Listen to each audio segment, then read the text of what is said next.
Muito bem, avançamos, continuamos nos temas internacionais. O último tema de hoje está ligado ao mainstream e ao seu negacionismo com as revelações relacionadas com o Covid, o lockdown leaks e o estudo que comprova a ineficácia das máscaras, etc.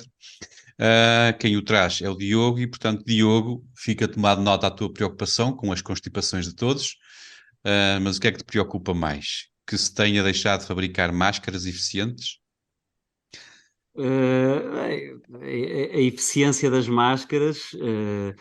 Ora bem, de facto, esta semana foi rica em notícias negacionistas no mainstream, foi uma coisa estranha, quiçá fascistas até. A primeira surgiu já há algum tempo, e já foi bastantes vezes referido, que é um estudo compreensivo que compila todos os estudos que há sobre o assunto e que mostra que aquilo que já sabíamos há muito, que durante uns aninhos deixamos de saber, mas que depois voltamos a conferir. Os assaimes, portanto, aquelas coisas sufocantes que nos obrigavam a pôr na cara, que nem cães amestrados, uh, que nem escravos, não servem para nada. Ou melhor, não servem para nada de bom.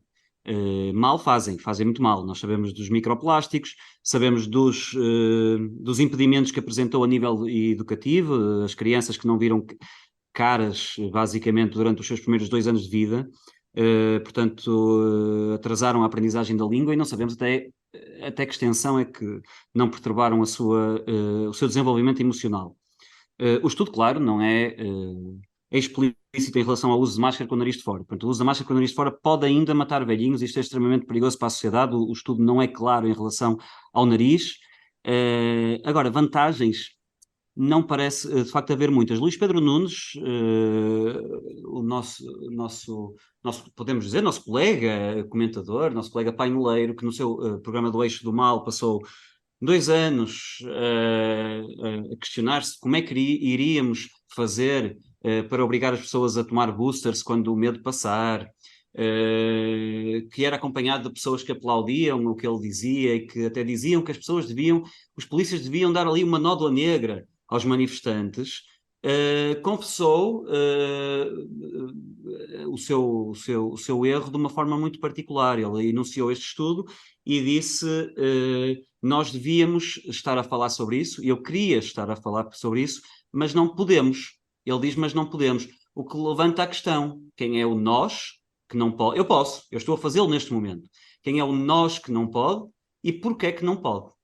Ficaram ali, ele diz que quer e não pode, e tinha ali uma excelente oportunidade, porque era a vez dele falar num programa televisivo, não percebi quem é que não o deixa. Mas o grande tema da semana, e a ele certamente voltaremos, porque eu creio que isto pode ser o início de uma grande revelação, pode ser apenas Amizade, pá.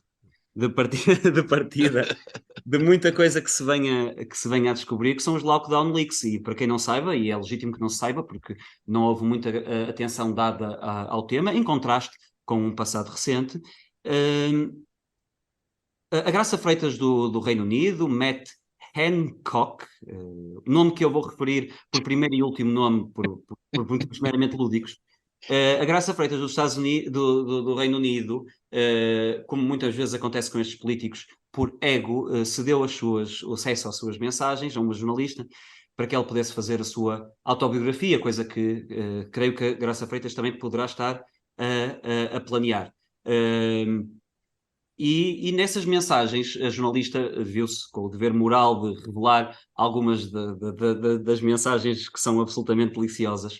E nós podemos tirar algumas conclusões de algumas dessas mensagens. A primeira e mais importante é que Boris Johnson não sabe o que são percentagens. E quando vê que a mortalidade é de 0,04, ele acha que é 0,04%. E é preciso vir Matt Hancock explicar-lhe que 0,04 é, em níveis percentuais, equivalente a 4%. Ao que ele responde, hã? Estou a citar o primeiro-ministro britânico da altura, Boris Johnson. Há outras revelações interessantes. Matt Hancock partilha com o secretário de Estado que há 150 pessoas em hotéis impedidas de sair, não porque estão contaminadas, mas como é que se chamava? Por quarentena, não é? E ao que o secretário de Estado responde, hilarious. Hum. Sabemos também que em conversas com um editor do Evening Standard, um jornalista, porque qualquer poder precisa de um megafone, e é para isso que estão lá os jornalistas, também tem algumas intervenções com piada. Matt Hancock chega a dizer a este editor, George Osborne, que a testagem está a correr bem. E ele responde secamente, é capaz de ser a minha mensagem favorita, em que ele lhe responde: ninguém acha que a testagem está a correr bem. E ele pede-lhe, inclusivamente, que opá, podes lançar aí o pânico, preciso de muitos testes amanhã, e ele diz, pá, já, vou tratar disso. E a última que eu vou referir, porque também achei muita piada, é quando Boris Johnson informa Matt Hancock das novas diretrizes em relação à utilização das máscaras e diz, opá, nas diretrizes especifica que nas escolas não é preciso. God knows why. Portanto, aqui o que é que nos permite concluir? God knows why, não só é hilariante, como nos permite concluir que aquela autoridade científica e autoridade de poder, no geral, à qual os covideiros sempre, durante estes 2 anos, recorreram para justificar os ataques às liberdades absolutamente inaceitáveis, mais do que os ataques à liberdade, os ataques à lógica interna. Eu sempre odiei o argumento da autoridade dos cientistas, porque a epidemiologia é um campo específico que requer algum estudo, mas a lógica é universal e nós sabemos que a premissa A e a premissa B não batem uma com a outra, não é possível chegar à conclusão C e para isso não é preciso estudar epidemiologia. E, portanto, o que é que nós iremos retomar este assunto certamente, mas que fique claro, satisfaz-me bastante que fique claro que os argumentos de autoridade que remetiam à ciência estavam a remeter a conversas de WhatsApp entre burocratas corrompidos. Nós sabíamos que era assim, mas os argumentos de autoridade parecia remeter a estudos profundos de pessoal em laboratório que se dedicava ao estudo do vírus e que essa ciência ia mudando diariamente, quando na verdade o que ia mudando era protocolos, incentivos e sobretudo, os apetites destes psicopatas, destes genocidas.